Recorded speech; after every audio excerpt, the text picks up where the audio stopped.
I decided to end my marriage because I thought my husband, who was having money problems, wasn't worth much. But everything changed on a business trip when he suddenly told me he not only wanted a divorce but was also marrying someone else. He accused me of only marrying him for his money and wanted me to give up any claim to our property. Facing my cold husband, who had never really respected me since we got married, caused him to fall apart and hit rock bottom. I'm Karen, 35 years old, raised by my single mom since my dad died when I was in kindergarten. Despite our financial struggles, we were happy as a family of 3. Even as an adult with a good job, I kept my thrifty habits from childhood. I married John, a rich man I met through a friend, attracted by his kindness and the wealthy life he offered. But after we got married, we clashed over money and traditional gender roles. While John wanted a traditional family setup, I was focused on my career and being financially independent. Before we got married, John wanted me to stay at home and take care of the household, assuming I'd be happy with traditional roles. I told him I wanted to keep working until we had kids, pointing out the financial advantages. He eventually agreed, but managing both work and chores at home turned out to be really hard.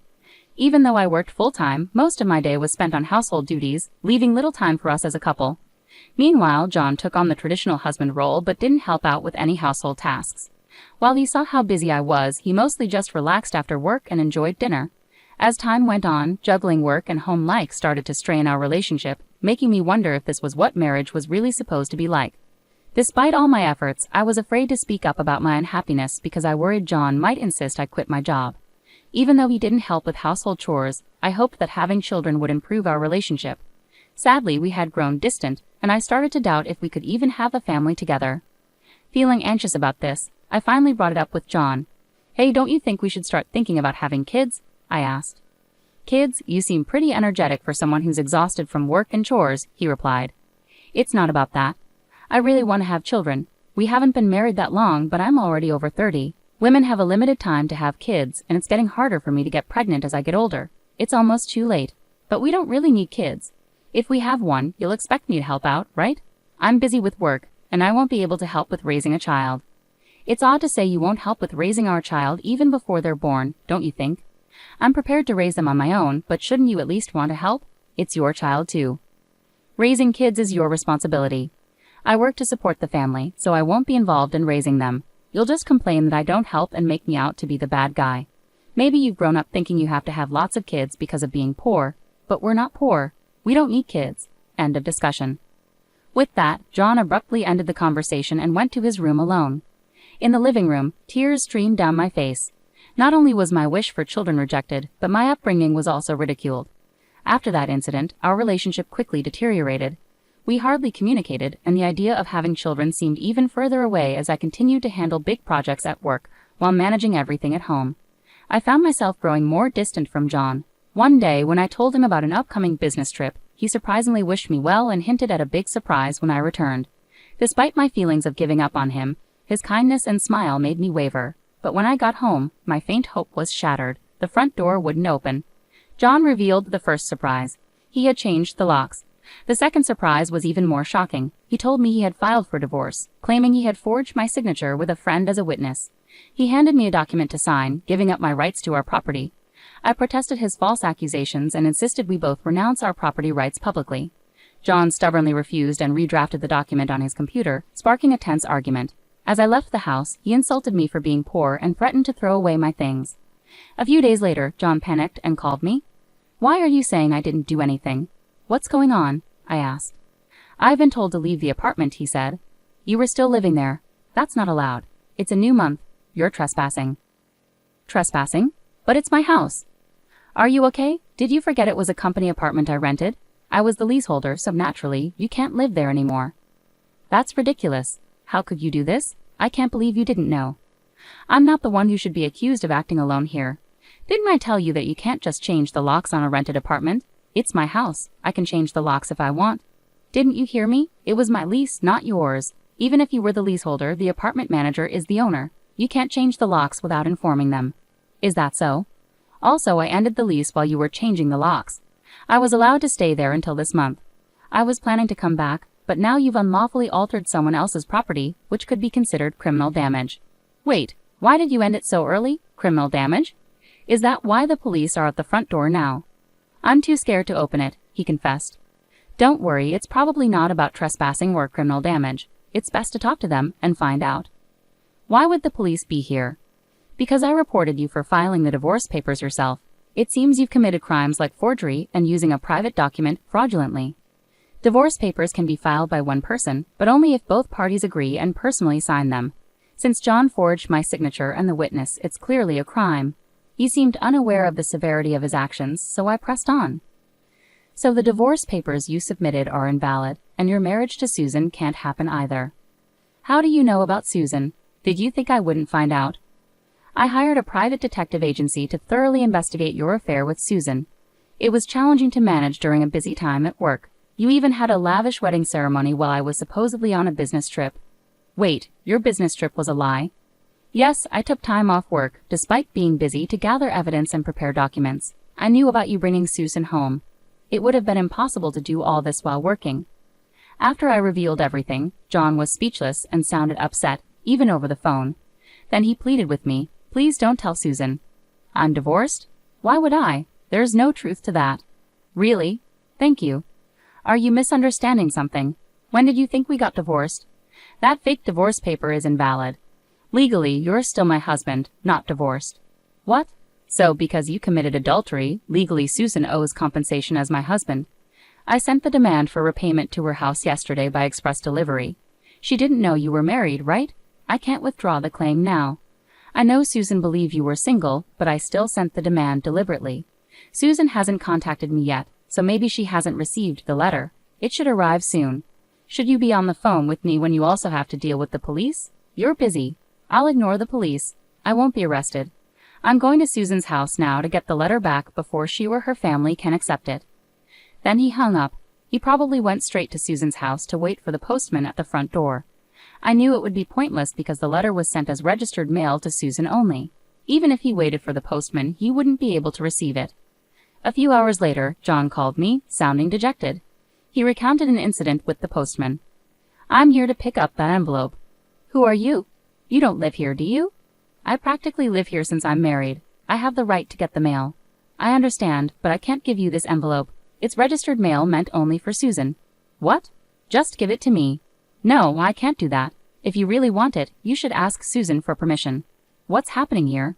"Oh, John, what's all this commotion? What's going on?" "Ah, Susan.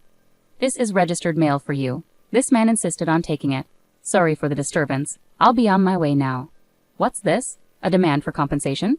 "John, you were married. What's happening?" "Sorry, it's just, she's an ex-wife from a long time ago. I was embarrassed to say I'm divorced. I'm sorry for keeping it a secret, but isn't this strange? We haven't been dating long, and a demand for compensation. If I was divorced before we started dating, there shouldn't be any issue, right? Well, my ex-wife is upset. Maybe she's demanding compensation out of spite because I got married." That was his excuse, but it was quickly debunked. The envelope included a letter I wrote along with my contact information, so Susan called me directly. During that call, I explained the affair, the invalid divorce, and how they had a wedding ceremony while he was still legally married to me. Despite the ceremony, they hadn't officially registered their marriage yet. John had planned to do it on April Fool's Day, but it was still pending. He likely delayed registering the marriage because he wasn't sure if the divorce was finalized. After being caught at Susan's house, John shamelessly reached out to me again. I still had some things to discuss with him, so we agreed to meet at a nearby cafe. As soon as I arrived, John started pleading, "Karen, please withdraw the compensation claim. Let's act like we've been separated for a long time and are officially divorced. Then I can apologize to Susan for hiding our divorce and maybe smooth things over. Do you think I'm desperate to stay married to you? I was already planning to file for divorce, but because you cheated, you'll pay compensation. Trying to squeeze money out of me, huh? Typical. Depending on my answer, everything could change. There's still an option where we don't get divorced. If I say no, you can't just reject it. That means you can't marry Susan, and your marital status will be exposed. Fine, I'll pay the compensation. Just divorce me now. Sign here." "Then what about property division? How much more do you want?" "The compensation should cover it. Remember, we agreed to waive property division, right? Let's make it official." "All right. You're not as bad as I thought. Thank you." We then went to a public notary, drafted a document for compensation and property agreement, and then to City Hall to submit the divorce papers, finalizing our divorce. Relieved, I exchanged final words with John. "I'm glad we don't have to split our property." "What do you mean?" "I'm the one benefiting from that. By the way, do you even have assets left after paying me compensation?" Susan will also demand damages. She mentioned billing you for the wedding expenses. That's not possible. I'm marrying Susan. She won't make such claims. We're divorced now, so there shouldn't be any issues. You're still living in a fantasy. You committed marriage fraud. You had a wedding while still legally married. Do you really think Susan will still trust you? Marriage fraud is serious. Susan will believe me. You can count on that. I heard it directly from Susan. And weren't the guests at your wedding paid actors? You still owe them. You know about that. I haven't settled with them yet. Why do you care? You could have just agreed to property division and come out ahead. That's what I wanted to tell you. Even if we had divided the property, you would have ended up better off. What are you talking about? Calling me poor? Your family might be modest, and you only make $115,000 a year, right? Even with a raise, it wouldn't be more than $20,000. You don't own any property. You keep accusing me of being poor, but it seems you've misunderstood. Yes, my salary is $115,000, but I work for a foreign company. Did you know I'm the director of the American branch now? It's not $115,000 per year. It's $155,000 per month. That makes an annual income of $1.8 million. You're still not getting the numbers right. How do you manage to keep your job? It's $1.8 million per year. $1.8 million? That can't be true. Of course, I haven't had the chance to spend such an amount, so I've been saving it for the future. The savings from before our marriage aren't part of the property division, but there's still a substantial amount accumulated during our marriage. You were my spouse, after all. I'll have the divorce papers corrected. Are you all right? After all the disrespect, you expect me to happily undo the divorce? If you have that much money, why bother contesting the compensation, right? It's just a small amount to you. Whoever laughs at a penny will cry for a penny. This compensation is for the emotional pain you caused me. Honestly, I could ask for more. Now that it's settled, make sure you pay it, even in installments. I'll be frugal. Also, don't go back to that apartment. Your things should already be moved to your parents' house. You may have thought I didn't have much, but I had already moved most of my belongings. Were you that indifferent to me? I have so little I have to go back to my parents' place. They don't know everything yet, do they? Let me explain. Don't say anything. I've already told them everything. They deserve to know why we're divorcing. Oh, and your father said, never set foot in our home again. He collapsed and I left the cafe. Later I heard he caused trouble at the police station. Despite my advice, he returned to the apartment. He sat there aimlessly in the empty apartment until the manager called the police, and he was taken away. It's unclear whether he was arrested for obstructing public duties, trespassing, or due to the forged divorce papers. Eventually, his parents took responsibility for him. After speaking with me and learning about Susan, they decided that their first priority was to apologize and pay damages to Susan's family. They visited Susan's house and knelt in front of her family to apologize. They settled everything without pursuing charges for marriage fraud, even covering the costs of the wedding. I had expected them to pursue legal action, so it was disappointing that they didn't. So I decided to pursue legal action against him for forging the divorce papers. John offered a settlement, but I refused to withdraw the lawsuit. I didn't want him to think that his actions could be resolved simply with money. I wanted him to face the consequences and understand the seriousness of what he had done, even if it required time and effort on my part. I left everything in the hands of my lawyer to ease the burden on myself.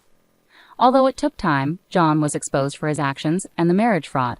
He couldn't continue working at his company after being detained by the police and subsequently going absent without leave, leading to his eventual termination. He ended up living with his parents, working long hours at a relative's construction company. His father took control of his earnings, leaving him with very little income. I had expected his parents to support him, but they were stricter than I imagined. They paid the compensation I was owed and settled with Susan's family, planning to make John work tirelessly until he repaid everything. He lived in a makeshift accommodation without electricity, receiving only $5 per day for food, which was deducted from his earnings.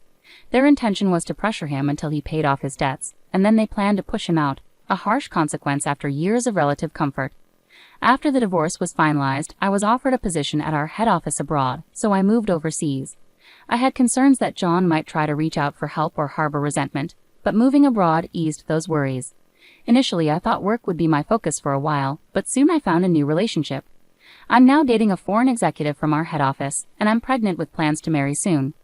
I've been open with him about my past and my ex-husband, and he's been understanding and supportive. I'll be taking maternity leave soon and intend to return to work, with his full support. He's eager to take paternity leave and co-parent, which reflects a different cultural perspective. After enduring torment from my ex-husband, I finally feel like I'm achieving genuine happiness and confidence in building the family I've always dreamed of. Many people suffer due to selfish spouses, and while divorce isn't always the ideal solution, enduring in silence isn't virtuous either. It's crucial to understand that honest discussions can lead to resolutions, and sometimes divorce becomes the necessary path forward.